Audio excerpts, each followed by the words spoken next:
This is Case Closed, crime stories from the golden age of radio. Welcome back to Case Closed. I've got another 60 minutes of old-time radio crime for you, beginning with Broadway Is My Beat. We'll hear the Kurt Bauer murder case, their episode from October 20th, 1951. After that, it's Murder Is My Hobby and Death Is a Twin. That story aired September 12th, 1947.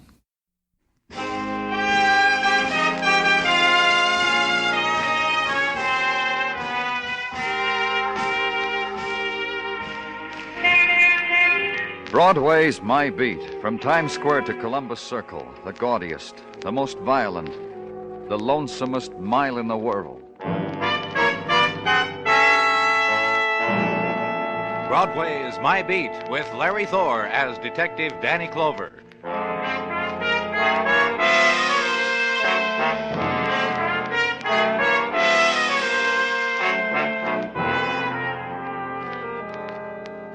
In the sunlight of an October morning, Broadway stands on its street corner and breathes deep of the autumn-filtered air, presses out of its lungs the taste of the night past. This is the time of day when neon is silent, spectaculars doze. The shadows have not yet found their final shapes, and the pavement is flecked with glints of sun fragments. Doorways are opened on the October day, and the night dreams are swept into the gutters. It's the time of the coffee and cakes, and break from the starting gate. And the odds, even up, you never come in.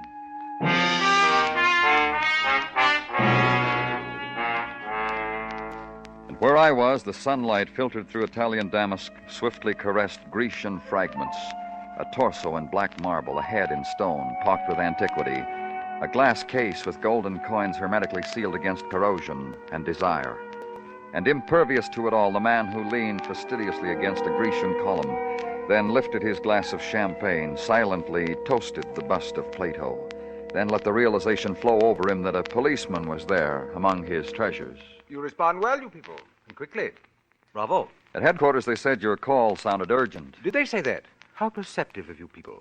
The extraordinary qualities one finds in the most unimaginative of delicious. That's right, Mr. Hanson. No imagination. That's why you'll have to tell me the reason I'm here. It's exquisite. You'll be ravished by it. Shall we set it off with champagne? Look, I reject the bubbly. It's going to be such a grisly day, Mr. Clover. I promise you. It's off to a good start. Goodbye, Mr. Hanson. Come back, idiot man. Come back. In this room full of dead antiquity, there is so much vibrant death, pulsating death. And you turn your back on it. Idiot man. Someone's dead? There will be. Does the statement chafe up an emotion in you? Who? Nola, my wife. Once of such beauty. Such beauty that would put all these my Grecian delicacies to shame. That torso, for instance. It would blush to its tippy toes at the beauty that once was Nola's. But no more. And she's going to die because... There will be violence of one sort or another. Death, it is almost too much to hope for, is it not? Though Nola deserves it. How that old girl deserves it. She's done something? Mm-hmm. Yes. Mm-hmm. She convinced a boy to come here all the way from Europe. An Adonis of a boy. Kurt could turn on the old girl. Young gods turn on old beauty sometimes. Destroy it because it offends their sense of the aesthetic. Kurt? Kurt Bauer. A young thing with a pair of skis. I fear Nola is playing with her own demise in that boy, and she's not aware of it. No more than she's aware that... That what? That my daughter Connie, by a former, less colorful marriage, also has no love for Nola. You must talk to Connie at her place on Sutton. Ask her why she loathes Nola so helplessly. It'll amuse you. And you, Mr. Hanson, what about you? Why? I, too, am a creature of violence. Delicious, isn't it? I don't know one day to the next how I'll react when something's taken away from me. I fear for Nola, Mr. Clover. Such an exquisite fear. That's why you called us? But exactly. Nola's a lovely old girl. I'd fret if there was so much as a scratch on her. You'll prevent that, you people, won't you? If you can. If you can. And saying it, Mr. Hanson poured himself a drink, moved over to the slender Grecian column, faced me, and took his stance next to Plato. He fingered his mustache, cocked his head, and used a half of his mouth for a smile. That's the way I left Mr. Hanson.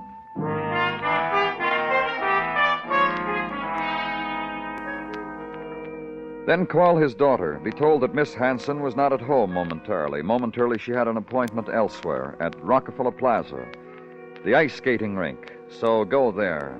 Have her paged. Miss Hanson. Miss Connie Hanson, please. And watch the skaters briefly. The young thing who catches your eye in pirouettes. And Swifty, the rapid boy on racing blades. And the lady who gets up again, brave and intent, and skates close to the rail. And the very tall young woman who skims out of the crowd and talks to the announcer. Hi, Miss Hanson. That man asked for it. Do you want to see me? Yes, my name's Clover. Can we sit down? Sure, if you want. I'm from the police, Miss Hanson. Go on. I'm not panicky. I had a talk with your father a little while ago. What's his current burden? I'm not sure, Miss Hanson. He seems to be worried about your stepmother. He should have started to worry about her 15 years ago, the day he married her. If I were he, I'd give up by now. You know, come philosophical about her. What'd he say about stepmother Nola? He said something would happen to her. Somebody... Kurt? He mentioned a name, Kurt Bauer. Kurt Bauer. You know something? I've been waiting for Kurt for 2 hours, just to cross hands with him and dance a Blue Danube with him. He won't show up. Would you show up for me, Mr. Clover?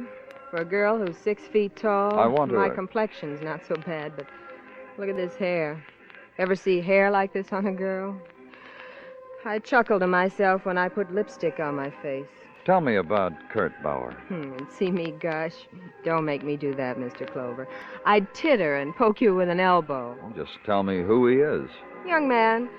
We found him in the Italian Alps. We? Stepmother, Nola, and I. We were skiing. Something came out of the blue and plopped down beside us and made nasty little slaloms in the snow. That was Kurt. What's he doing here? Stepmother Nola stopped waxing his skis long enough to tell him she could get him a job come winter at Lake Placid. Then why would he want to do anything to harm her? My daddy tell you he would? Dad was ribbing. He's a ribber. Great sense of humor. He reads Plato and hits passers-by over the head with folded newspapers. How about you? You don't like Mrs. Hanson, do you? I don't like any woman who's lovely. You blame me? Now, pardon me, Mr. Clover. There's a tall man skating over there. He's alone. I never saw him before, but maybe he's looking for me. I'll give him something to look at.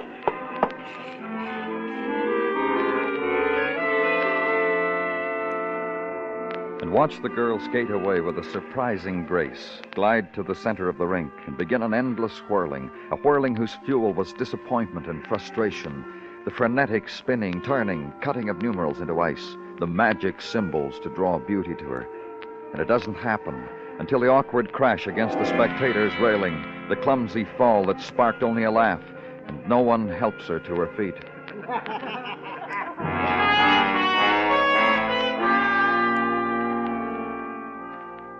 Check now with the proper authorities for an address on Kurt Bauer, ski instructor. Be given it. Go there, to an apartment whose odors are of wax, of oiled wood and steel, and blended with it the perfume of the woman who runs her fingers across the boy's mouth as he speaks. Please, Nola, please. The man frighten you, Kurt. You've met his type before. Don't be frightened, darling. You will understand, Mr. Clover, that Mrs. Hanson... Nola, darling, Kurt, Nola. Please take your hand from me. In the presence of this gentleman, it is not... Do you realize what you're doing to this boy, Mr. Clover? You frighten him. Because he's been harassed by men like you before. By police? You're all alike, whatever they call you. Police, authority, men on horseback, men in uniform. Only you're not, are you, Mr. Clover? On horseback, I mean, or in uniform. But Kurt has met you before. What Mrs. Hanson is trying to say for me, and I would wish she did not... Kurt, I was only trying to... What Mrs. Hanson is trying to say is that I served with the Nazi Alpine Corps, against my will, that I deserted them, that my innocence has been proven by your occupation forces in my native Germany, that my relationship with Mrs. Hanson is only... Only that, Mr. Clover. I'm a sort of fading employment agency for young men who fly beautifully through the air. Your husband said he was afraid for you, Mrs. Hanson, that something was going to happen to you. Something bad? By whose hand? Your stepdaughters, maybe. Kurt's, maybe. Your husband's, maybe. Shall I give you my reaction? Mrs. Hanson, I'll give it to you, my reaction. Connie, my stepdaughter, pathetic girl, she's so in love with Kurt. She might hurt me, even try to kill me. Yes, she might. And I could understand it, believe me, I could. And my husband, you've met him. He's vicious, no? But if he stooped to soil his hands that much, it would astonish me. And Kurt, my Kurt, could you hurt me? Why? I want you to go away from here, Nola. Someplace where you will be safe, where you... You're frightened for me, Kurt? You don't want anything to happen to me, your nice American friend? That inn in Vermont. There is snow there now. You will enjoy it, Nola? We'll talk about it, Kurt. When this gentleman leaves, we'll talk about it. I wish to assure you, sir... He's leaving now, Kurt. See? I'm helping him with his coat. And then we'll discuss it. Here. A tug on your jacket, Mr. Clover, and you're ready for the street. Goodbye, Mr. Clover.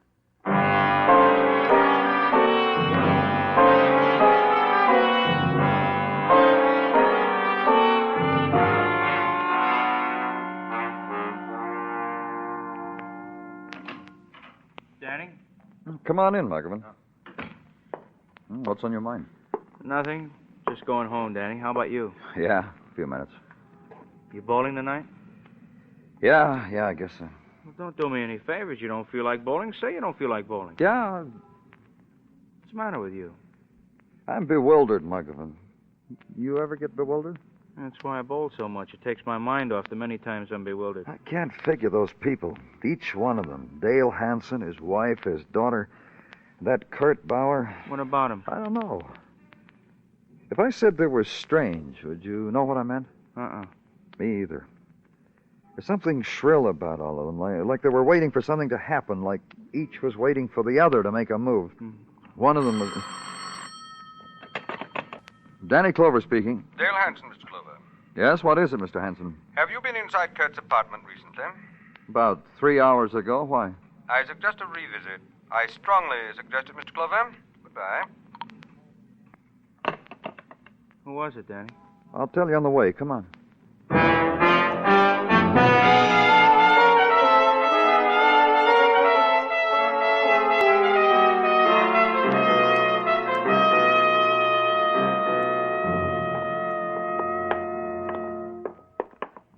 Door's wide open, Danny. Thank you very much for the information, Muggerman. Go on in.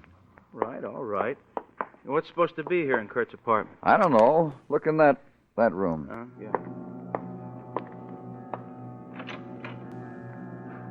Danny, look. Look, Danny. He stood there in the doorway, Muggerman did, pointing at Kurt Bauer, lying there on the bed, arms outstretched like the beginning of an embrace, like the end of one. And beneath the white silk scarf around his throat was the shaft of a ski pole, steel-tipped, impaling him.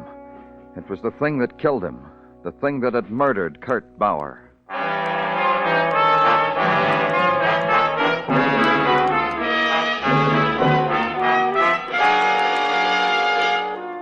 You were listening to Broadway Is My Beat, written by Morton Fine and David Friedkin, and starring Larry Thor as Detective Danny Clover. Robert Q. Lewis is in the Waxworks for a solid hour of pop tunes every Saturday night on CBS Radio. If you go in for Tin Pan Alley favorites, come in for Robert Q's Waxworks just a little bit later tonight on most of these same stations. Robert Q's name guests who know their music and sometimes sing it. America's discs America currently sold on. Enjoy them all on Robert Q's Waxworks later tonight on CBS Radio.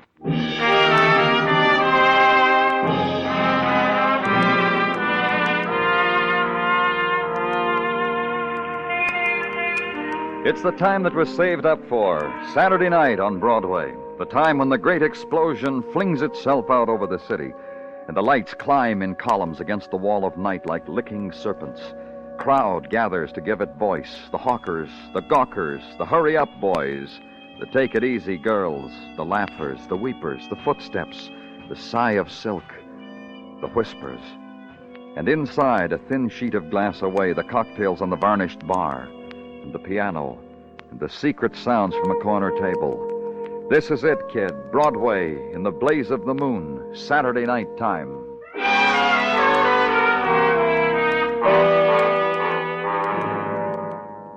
And the night had an hour in it to find a man murdered, to consider him, to watch the police technical department attend him, to talk to the medical examiner, the hour to officiate, then to leave, and to make a call to Dale Hanson, summon him to headquarters. For the first time in my life, Mr. Clover, I feel, well, municipal, like a citizen. It has the shade of a sensation about it. You knew we'd find Kurt Bauer dead, didn't you? Of course. I called you from the phone next to his deathbed. I've been complimented before on my presence of mind, so you needn't bother. Did you kill him, Mr. Hanson? You are Mr. Clover's, I suppose you people would say, sidekick? Did you kill him? Certainly not. I went to give him his fee for making my dear ones proficient on ice. Let's see that medical examiner's report, Muggavan. Thanks. Kurt Bauer died at about 7 o'clock, according to this. And I called you at 9. From 6 to 8:30, I was being sweated and massaged. You may check my club, the Hermitage Club. Well, check it, Muggavan. Gramercy 51110. Let me ask you something, Mr. Hanson. Certainly. You tried to throw us off the track, didn't you? Told me your wife was in danger while it was... Believe me, this whole turn of events is merely a pleasant surprise. Who killed him, Mr. Hanson? I suppose someone whose forte is pleasant surprises.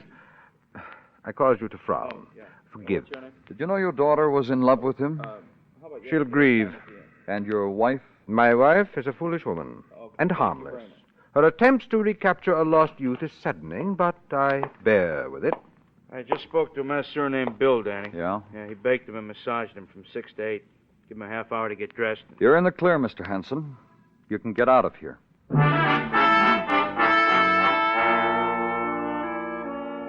Then the phone call to the Hanson apartment, be plugged into the chauffeur's quarters, be told in a crescendo of yawns that Mrs. Nola Hanson had been taken to Grand Central at about 4 o'clock for a jaunt to Vermont, that she packed 3 custom-made bags, stopped off at Brooks Brothers for an undersuit of Woolies. Then to your room to watch the October night die out of your reach. Then the morning and the quick searing coffee against the call to be made. The call on Connie Hanson, stepdaughter of Nola, hater of Nola, unloved by Kurt.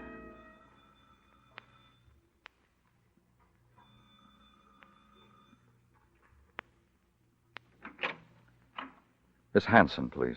Well, who are you? Police. Oh, now you mustn't trouble Miss Constance with why she tried to do away with herself. She tried to commit suicide? When? Last night. Can I see her? Well, doctor left things like you to my discretion. Can I see her? Well, I don't see what harm it'll do. Come along.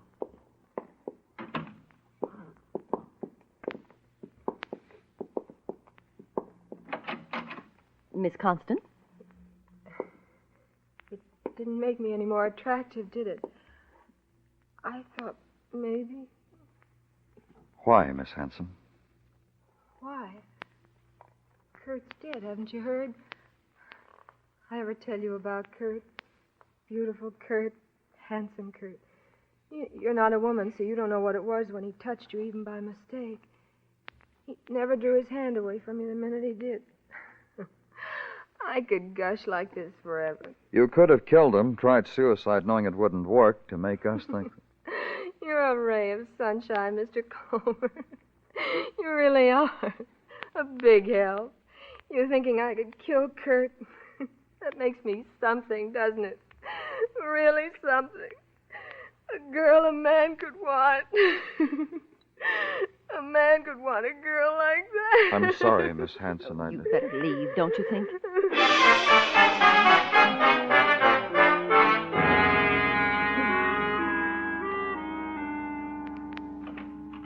Danny? Oh, hello, Gino. Happy holiday. Oh, thanks, Gino. Holiday? What holiday? You kidding? No, I'm not. What holiday? Why, Danny, on this date in 1774, Samuel Adams did call together the Continental Congress. Oh, I guess it slipped my mind. Don't let it bother you. Last year I forgot, too. And, Danny, to celebrate this auspicious occasion, I gave my oldest, Emilio, a new Columbia bicycle. Why, what a happy, laughing lad he was upon receiving it. I'm sure he was.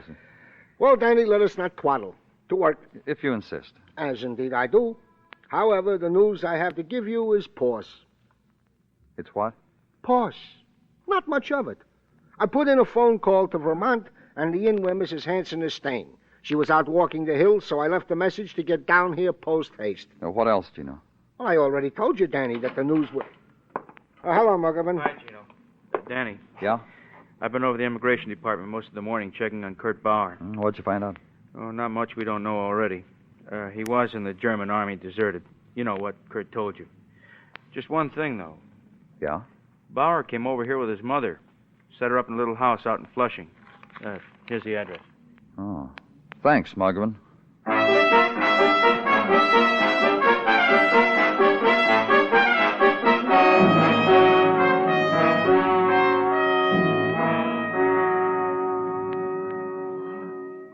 Kurt was something fine, Herr Clover. Something beyond your understanding. I met him, Mrs. Bauer. Talked to him. He told me he was a deserter. My Kurt was a man of intelligence. When promises, dreams were not what they pretended to be, Kurt fled from them, as he fled from your authorities in our country. He said he'd been an unwilling Nazi, and that he was cleared. He was, but it was still flight, because Mrs. Hansen beckoned. She loved him. Many have loved Kurt. Many Mrs. Hansens. Younger, richer, less greedy for youth. And many husbands have wished my Kurt dead for this. Dale Hansen? A curious man. This house, it was his gift to Kurt. Kurt's clothes, his apartment, money to spend. You mean they were a gift through Mrs. Hansen? No, from him personally. Because my Kurt went to him when we came to your country, explained to him his interest in Mrs. Hansen was only professional. She had talent for skiing. Explained to him his gratitude for the opportunities of your country. My Kurt was an intelligent man. You could call it that. Was it not intelligent of him to go to Mr. Hansen immediately when you found him with Mrs. Hansen? When you told them of her husband's fear for her? Kurt did that? Immediately. To ask of Mr. Hansen the favor of money for our return to our home. Kurt had no wish to be present when... And what did Hansen do? He promised Kurt the money. He told Kurt to come here to me. He would bring the money to us. You wish more from me, Mr. Clover? No, nothing.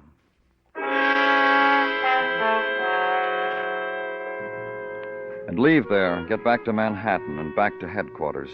Check in and make another phone call. Call Vermont and talk to a desk clerk and be given answers.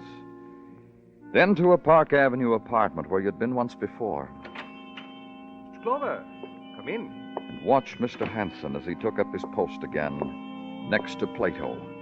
And then notice that to the room another treasure had been added, his wife, Nola Hansen. This is a delight. I'm glad you're back in town, Mrs. Hansen. We're all glad. You've heard about Kurt, haven't you? I cried for him on the train, all the way to Boston. Then she met a Harvard professor. He took a clinical interest in her. How'd you find out about Kurt while you were in Vermont, Mrs. Hansen? Your sergeant left word about what happened. The desk clerk at the inn gave me quite a detailed report. I forgot to tell you something, Nola. What? I saw Kurt a little before the police. I went to his chambers to speak with him about you. And there he was, that tool of his trade right through his chest. I cried. I really did. Have either one of you heard about your daughter, about Connie? Yes, she tried to commit suicide. Well, she does that frequently, Mr. Clover. However, she's very careful not to succeed. By now, she knows precisely to the pill her limit. She never exceeds it. Poor, desperate girl. I wish I could feel more fatherly about her. Well, how could you, dear? Connie's so tall, and you know. Let me ask you something, Mrs. Hansen. Yes? When I first met you, you were with Kurt Bauer. You were a different person. Nola has that talent. Thank you, dear. When I first met you, Mrs. Hansen, you seemed so concerned about Kurt, so warm toward him. Well, he was alive then. That's your talent, huh? Precisely alive. Kurt was something shining, vibrant. Dead? Well, he's dead. He sure is. Well, Nola? Mr. Hansen. Don't be embarrassed, Mr. Clover. Nola and I will say our goodbyes right in front of you. You planned it all, didn't you, Mr. Hansen? Exceedingly well, don't you think? Well, let a girl in on it, will you, boys? What are you two talking about? About something exquisite, Nola. I had a man murdered, and Mr. Clover can't touch me. You murdered Kurt? I didn't say that, my dear. What time did you catch the train for Vermont, Mrs. Hansen? Oh, well, let me see now. The Chauffeur drove me to the station a little before 4, and the train left soon after that. The train left, but you didn't. What do you mean? There was a train at 4 and another one at 8. You took the one at 8. I called the inn at Vermont. You arrived too late to have taken the 4 o'clock train. You mean I stayed around that dismal station all that time? You don't pay attention, Nola. He didn't say that either. That's right, I didn't. You didn't stay at the station. You used that time to murder Kurt Bauer. Me? This is very important, Nola. You really should make an effort to concentrate. He said, you. Your husband said he had a murder committed. He was right. He had you commit the murder, Mrs. Hanson. Dale, you expect me to listen to that? I do. Indeed, I do. Your husband's a clever man. He understands people. He knows how people close to him will react. Right. He set something in motion, Mrs. Hanson, through me. He used me to frighten Kurt away from you. I told Kurt that something might happen to you. Kurt didn't want to be mixed up in it, so he ran. Like he always ran from everything, whenever there was trouble. Kurt didn't run, I ran. Kurt told you to go. While you were away, he planned to leave the country. I found that out, too. I drew a diagram about what was going to happen. It has. So, congratulate me, Nola. Dale, help me. That's more emotion than you've shown to me for years. Truly, Nola, I've missed it. That's why I did what I did. I grew bored about being embarrassed among my friends about you. Dale, help me. So you killed Kurt, Mrs. Hanson, because he was walking out on you. He told you that when you were waiting for the train, when you went to see him. Listen to me, Dale. You've got to help me. I was foolish. I was foolish before. You stopped me before. All you had to do this time was to tell me to stop. And it was innocent, Dale. You know that. Listen, Dale, I was doing it for Connie, for your daughter. She's so unattractive. I was trying to convince Kurt to be kind to her, to love her. Don't you see? Don't you see, Dale? And when you do have an emotion for me, my dear, it's so distasteful. Goodbye, Nola.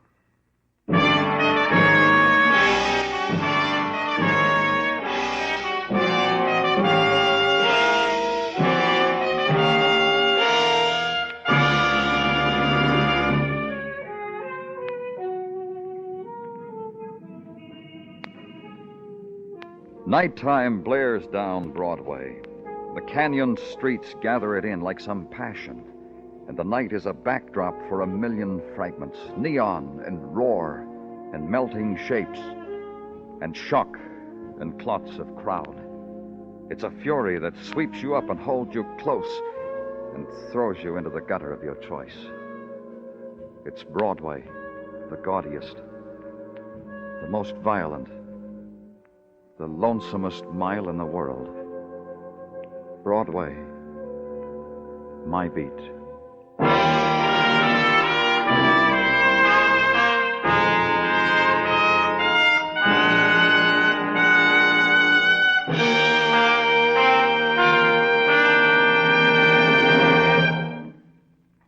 Broadway Is My Beat stars Larry Thor as Detective Danny Clover, with Charles Calvert as Tartaglia and Jack Crucian as Muggavan. The program was produced and directed by Elliott Lewis, with musical score composed and conducted by Alexander Courage. In tonight's story, Betty Lou Gerson was heard as Nola Hanson and Ted Osborne as Dale Hanson. Featured in the cast were Mary Shipp, Irene Tedrow, and Robert Boone.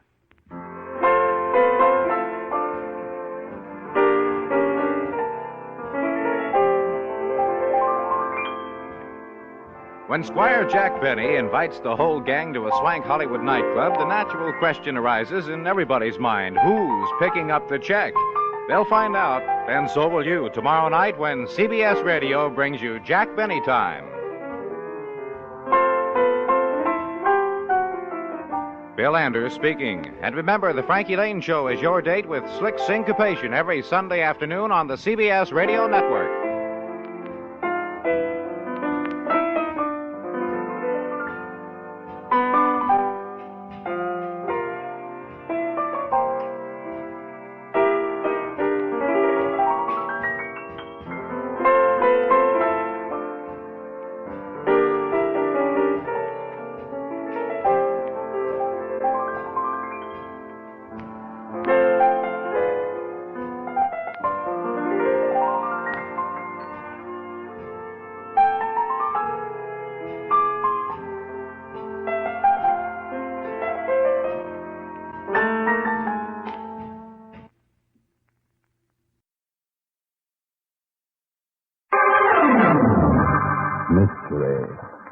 My Hobby.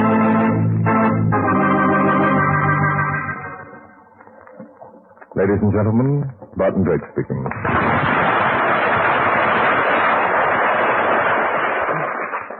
For tonight's drama, I've selected case history number 116 from my book, Mystery is My Hobby. I call it Death is a Twin.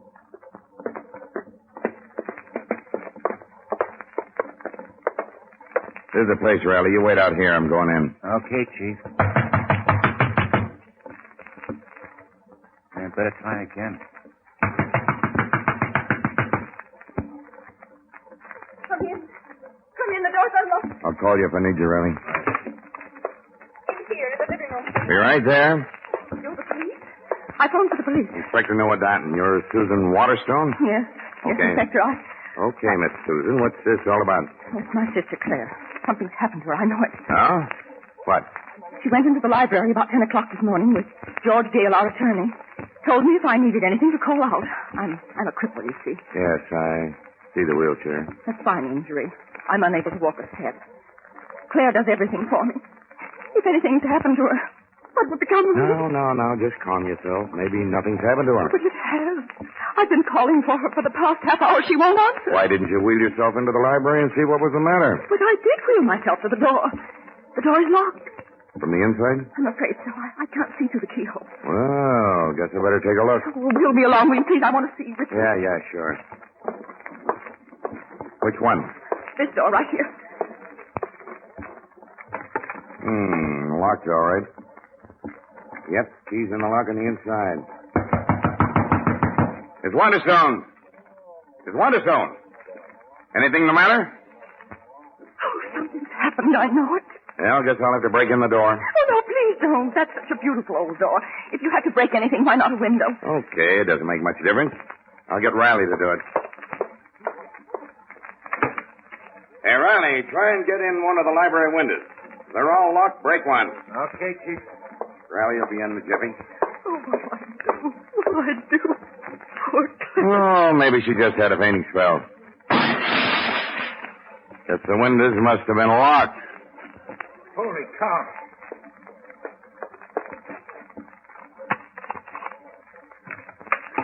Chief, boss. She's dead. Claire dead. Oh, no. No! Oh, no!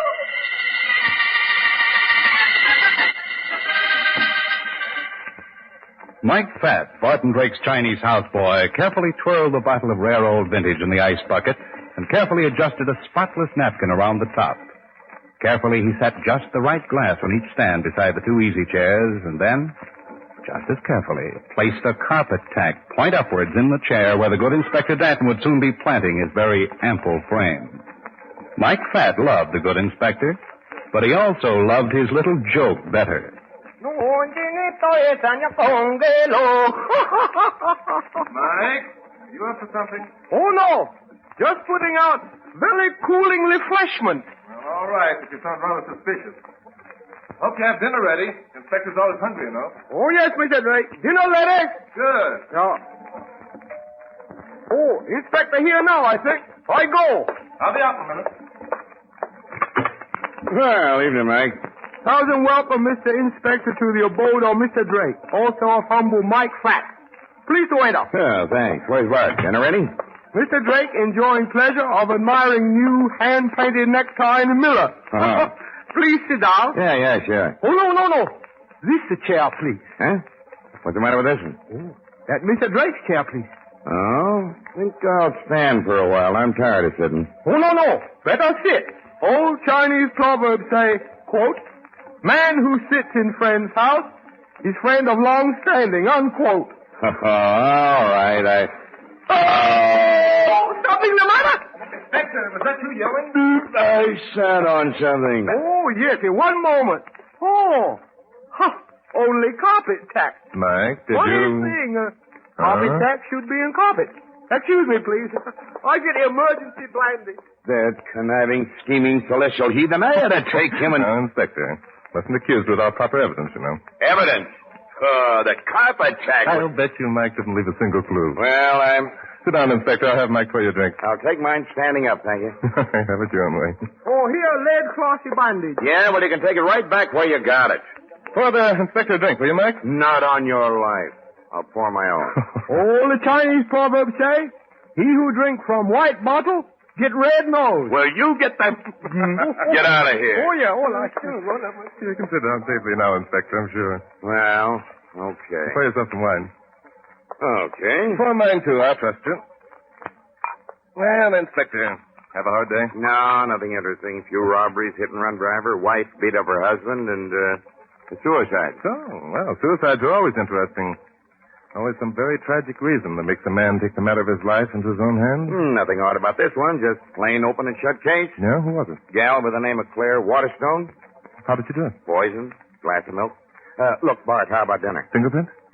Sure. Dead girls on the glass. Where did it happen? In the library. Sat there reading a book, drank her poison milk, just as calm as you please, then dropped over dead. Reading a book, huh? Now, look, Bart. Don't start getting any ideas. This was suicide, plain and simple. Why, even all the doors and windows were locked on the inside. We had to bust a window in order to get in.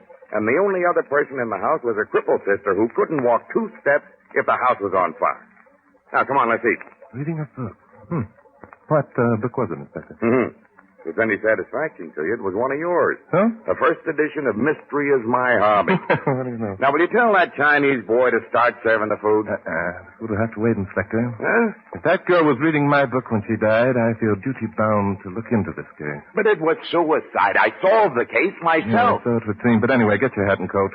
We're calling on the remaining Miss Waterstone. Come along, Inspector. Oh, but I'm hungry.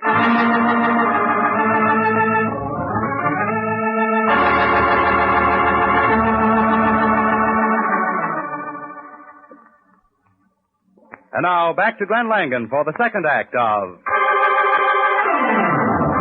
Mystery Is My Hobby.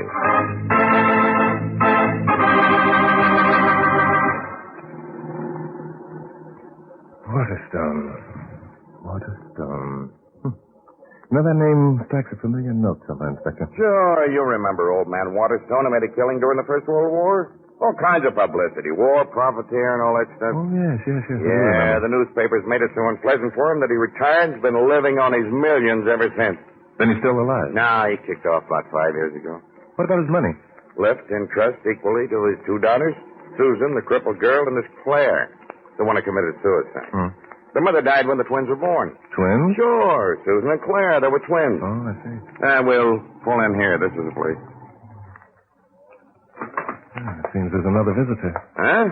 That chap's just going in the door. You know who he is, Inspector? No, can't say I do. Well, we'll soon be finding out.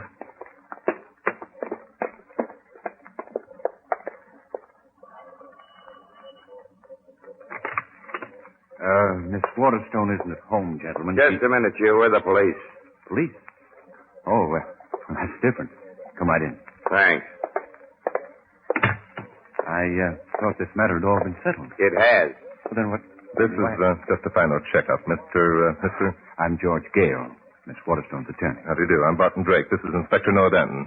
How do you do? How do you do? George? George, is that you? Yes, Susan. Is that someone with you? Yes, Susan, the police. And a Mr. Barton Drake. Well, bring them on in.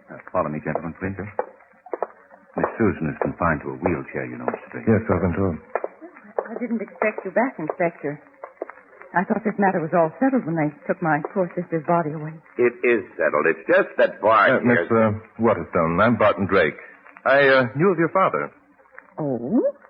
Barton Drake, the writer? Yes. Susan is very fond of your books, Mr. Drake. So? Yes, indeed. Being confined as I am, I find reading a great relaxation, and I'm particularly fond of mystery stories. I'm very flattered, Miss Waterstone. Would you gentlemen care to join me in a cup of tea? I have some here, all nice and hot. I would. I'm hungry. Miss Waterstone, I'd like to ask you a few questions, if you don't mind. I know this must be a very painful subject to you, but... Well, it's all right, Mr. Drake. I'm only too glad to have someone to talk to. Thank you. Now, Miss Waterstone, do you know of any possible reason why your sister Claire should commit suicide? Why, I can give you a very good reason. Yes, Mr. Gale? Claire lost all her money. Oh? All that money her father left her? Yes. Claire was a spendthrift. She ran with a fast crowd, Mr. Drake. Why, I've seen her lose $10,000 over a gambling table in one night. But if you handled a trust fund, why did you let her? The terms of the will allowed me to make a cash settlement when she was 25. I advised her against it, of course, but... Mm-hmm. And she lost it all, eh? Yes, she did. She couldn't take it, I guess, so she took the easy way out. But you still have your share of the money, Miss Waterstone? Oh, yes. I'm able to live very well on the interest of my investment. You see, Mr. Drake, I've taken the precautions never to be a burden to anyone. A very wise move, I'm sure. Claire didn't think so. She was mad as hops because Susan wouldn't give her half of what she had. Poor Claire. I did take care of her, Mr. Drake. I gave her an allowance of $100 a week. I see. Inspector, I want you to show me around the library. Oh, well, come on. You'll excuse us for a bit, won't you, folks? Yes, indeed. What's the matter with you, Bart? I've never seen you act this way before. Yeah. Not just over a plain old suicide. This the door? Yeah. Well, come on in if you come. Oh, just a minute, wait a minute. Did you oil this lock when you were trying to get the door open, Inspector? Oh, of course not. Riley opened that door with a key from the inside. That's strange. Well, now, where was the body? Slumped over in this chair? And the book, my book? Laying in her lap? That's the book for fingerprints? Sure. Whose? Hers. Oh. What was the glass of milk? Laying on the floor. That spot there was the milk. I see. How do you know the milk contained the poison? We analyzed the spot. Now, are you satisfied? What's that broken window? Where Riley came in. Barnett told you all about this before. Now, what are you trying to... Look at here. Oh. They both must have liked mysteries. You know, here's a book of mine I'd forgotten I'd ever written. Well, I wish you'd go home and write another. I'm hungry. I want to eat. Very well, Inspector. Let's go. You mean back to your house and good old Mike Fat's dinner? No, Inspector. Down to the morgue.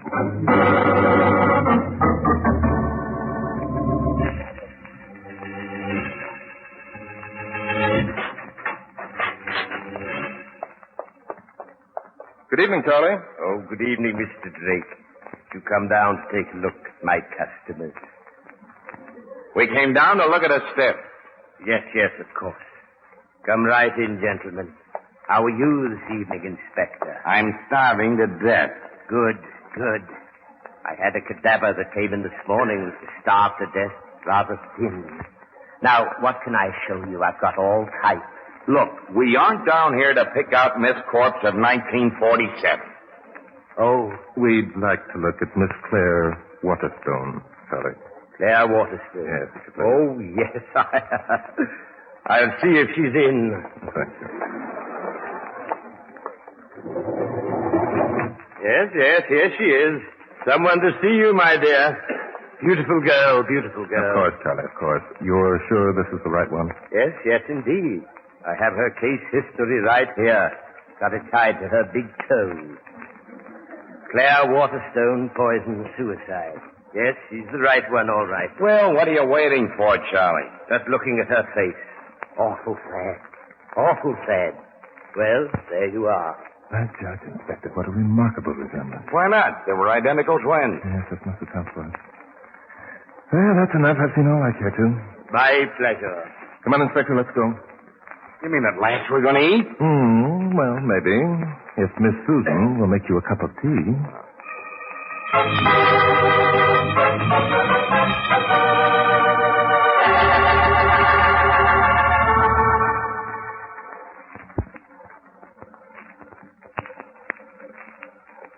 And now back to Glenn Langan for the third act of Mystery is my hobby.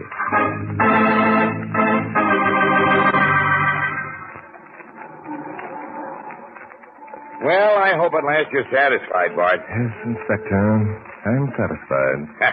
I told you it was suicide all the time. I'm satisfied that it's murder. Murder? Oh, now, Bart, Stop look. at this drugstore, Inspector. I want to make a phone call. Phone call to whom? My stockbroker. Stockbroker? Are you nuts? I don't think so. Well, while you're phoning, I'm going to have a double banana split.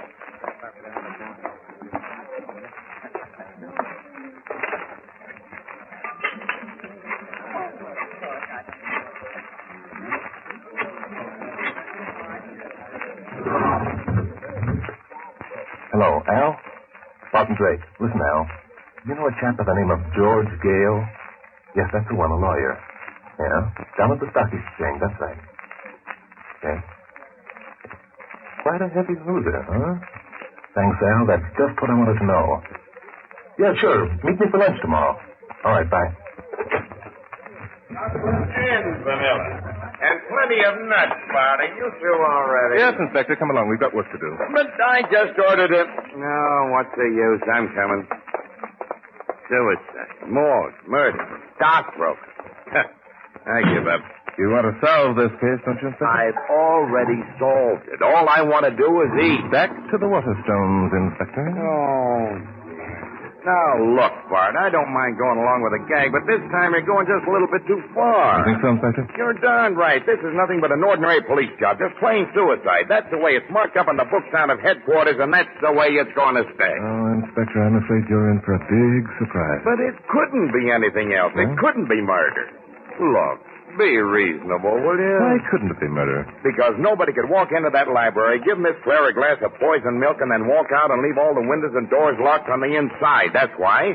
Claire just had to lock that door herself. Well, it's been done before. If you read my book on the case of... And besides that, there weren't anybody else's fingerprints on that glass but Claire. Of course there weren't, Inspector. You wouldn't expect there would be, would you? Oh, no.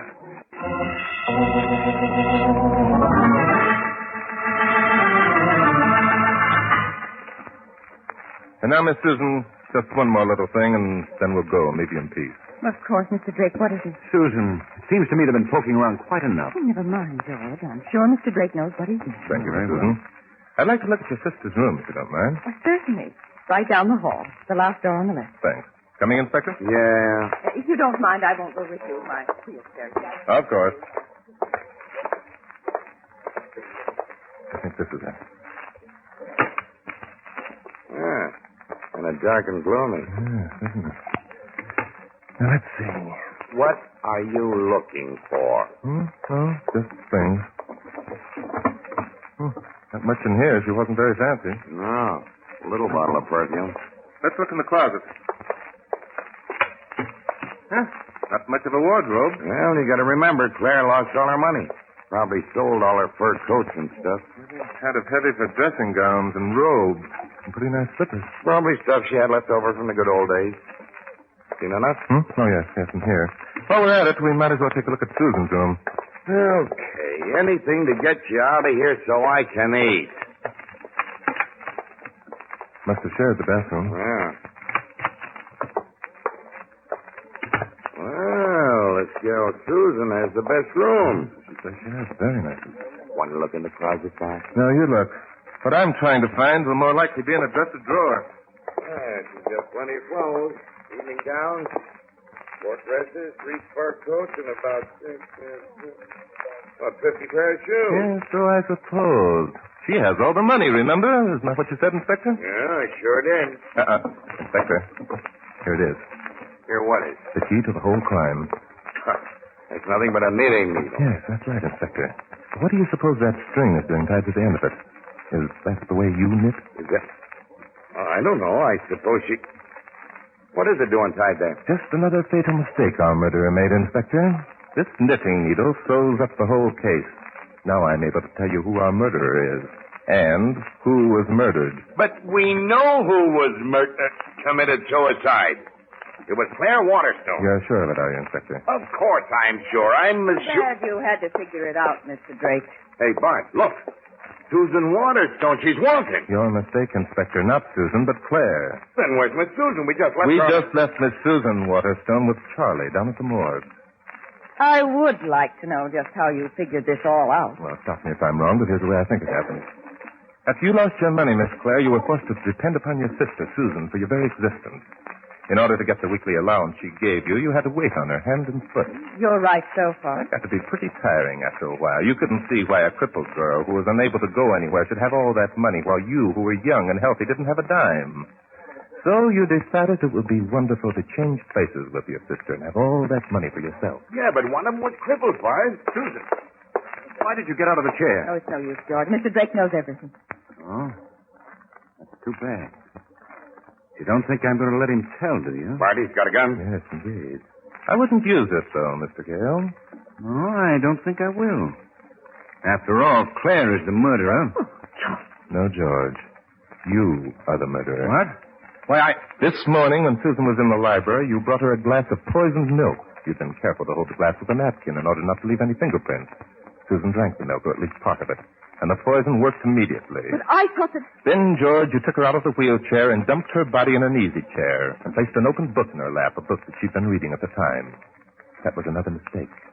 People who commit suicide never do it while they're reading books, George. Very clever, aren't you? Not so clever, George. This case was very simple. Then you wheeled out the wheelchair and carefully oiled the lock in the library door. You took this knitting needle, in which you had attached this string. You put the needle through the handle of the key, stretched the string to the floor and under the door so that the end was on the other side, the outside. Then you carefully closed the door, pulled on the string, the needle turned the key and locked the door and then fell to the floor. It was a simple matter to give the string a yank and pull the needle under the door. And you hid it in Miss Claire's dresser drawer. And you had done the supposedly impossible. Locked the door on the inside. How did you guess that? I didn't have to guess. I'd written up a case just like this one. It was in the book Susan Waterstone was reading, and which, by the way, you also must have read. Well, that's about all. Except that you then forced Miss Claire to assume her sister's identity, didn't you? I hate to do this. It's either you or me. You ready, Inspector? Don't try it. I'm going to shoot you first, Mr. Drake, and then I... I got it. Inspector, I felt the wind of that one. I'd save those tears, my dear. You'll need them for your sister's funeral.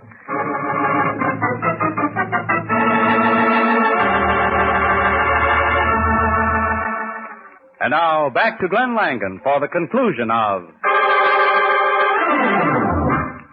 Mystery is my hobby.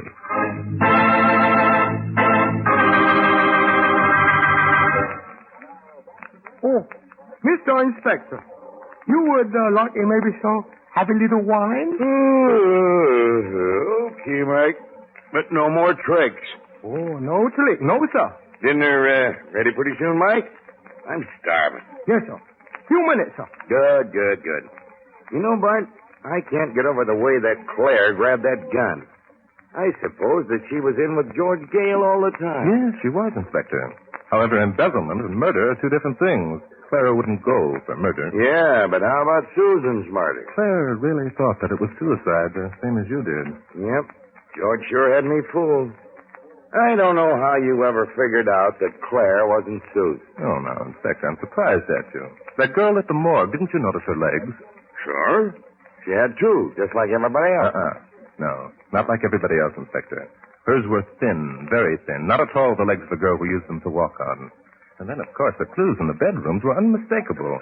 Did you honestly believe that Susan, being confined to her wheelchair, would use evening gowns, sport clothes, fur coats, and 50 pair of shoes? Well, I don't know. How did you know that George killed her instead of Claire? Well, primarily because of my call to my broker. He said that George Gale had been gambling on the stock exchange with much more money than he could possibly possess. Only, Inspector, it was Susan's money instead of Claire's. Hers was already gone, remember? Gentlemen, dinner is served. At last we eat. Just a minute, Inspector. Barton Drake speaking. Yes? Yes. Well, yes, indeed. What? We'll be right over. Come on, Inspector, get your hat. But, Bart, dinner's ready. I haven't eaten. Later, Inspector. You can eat later. Right now, we're going to investigate a very mysterious murder. But, Bart, with me, eating is a very serious business. I know, Inspector, but with me, mystery is my hobby.